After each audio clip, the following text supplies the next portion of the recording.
Listening Library presents Star Wars: The Force Awakens, a junior novel by Michael Kogge and Disney Press, based on the screenplay by Lawrence Kasdan, J.J. Abrams, and Michael Arndt.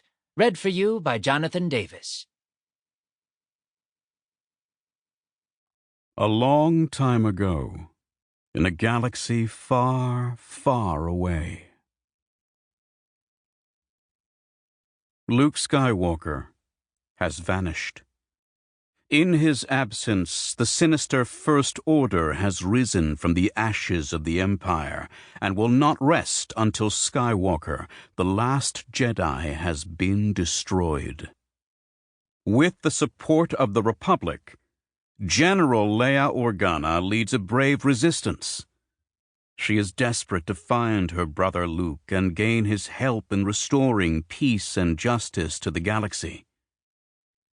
Leia has sent her most daring pilot on a secret mission to Jakku, where an old ally has discovered a clue to Luke's whereabouts. Prologue. Once there was an old republic, a just and benevolent government that united the galaxy for 1,000 years.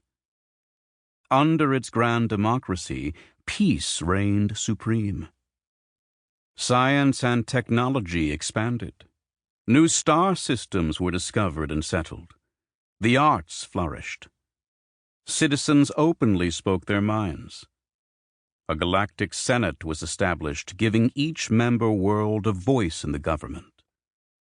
But as with anything that grows old, the Republic began to decline. Parts decayed. Its core turned rotten. War became a daily tragedy.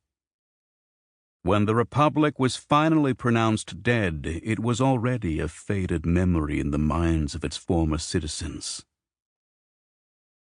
Once there was a mystical order of Jedi Knights, the guardians of peace and justice in the Old Republic.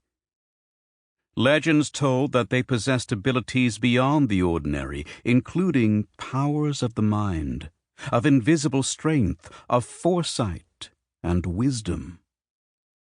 But as wise as they were, the Jedi were not wise enough to see the evil within their beloved Republic.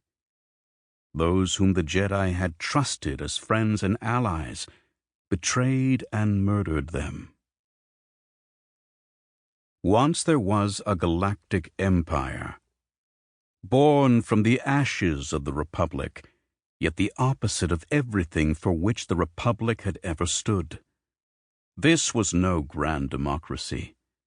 A tyrannical emperor ruled with an iron fist. Liberties were abolished. Obedience was mandated. Propaganda infected the arts. Science and technology expanded only for the benefit of the military. Star systems new and old were conquered and plundered. Citizens lived in fear of punishment if they spoke out against imperial abuse. The Senate was disbanded. The Jedi were exterminated. The only voice that mattered was that of the Emperor. But try as he might, he could not extinguish all the flames of hope.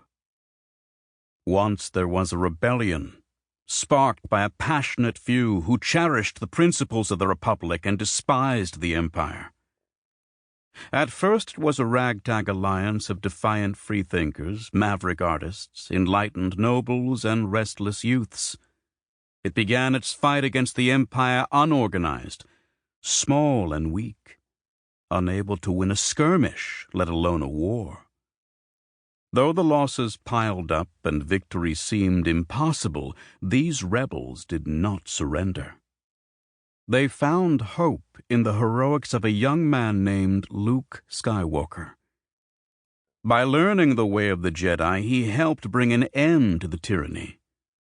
So as quickly as the Empire rose, it fell. A new republic was founded in its wake.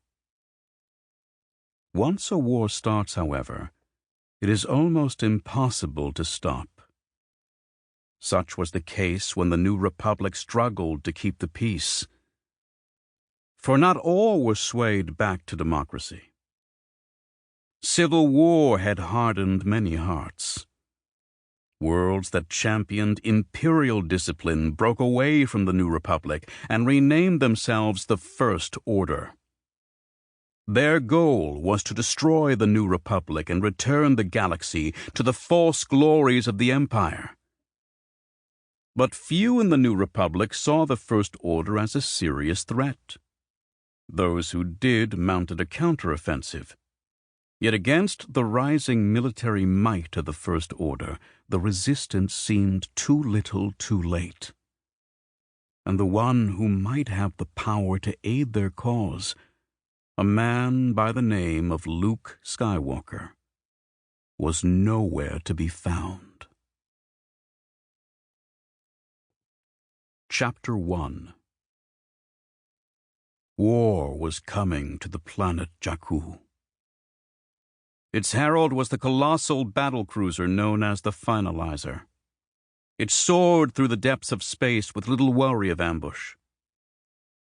Nearly 3 kilometers from bow to stern, the Star Destroyer bristled with turbo-laser cannons, tractor beams, shield generators, and missile launchers, and that was only its exterior. The interior of the Finalizer housed its true firepower, its crew. Thousands of officers, gunners, soldiers, and technicians were unified in one purpose: make the First Order the dominant power in the galaxy. Their devotion to the cause was unshakable, and that loyalty bred a deadly efficiency. Orders were carried out exactly as instructed, without thought of moral consequence. For in the minds of the crew, the First Order was always right. The soldiers who executed the will of the First Order in combat were called stormtroopers. And like the First Order Star Destroyers, sight of them inspired not only dread, but awe. The stormtroopers wore the white body armor that had been perhaps the most recognizable symbol of the former empire, but that armor had been refined. The shell plates were lightened and made less bulky, which provided greater flexibility and freedom of movement. And that singular face of imperial brutality, the stormtrooper helmet, was streamlined.